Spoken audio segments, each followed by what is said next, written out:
அனைவருக்கும் வணக்கம்.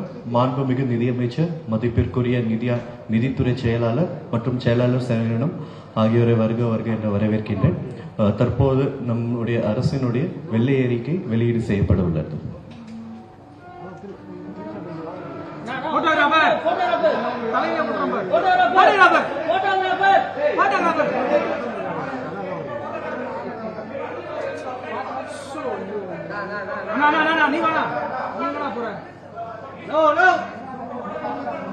போட்டோகிராஃபர் போக உட்காருங்க.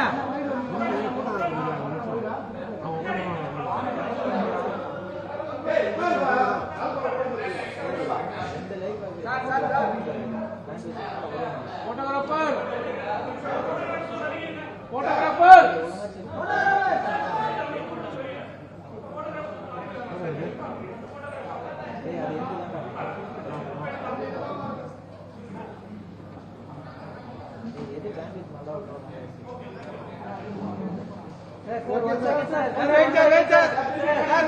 Wait, sir, please, sir.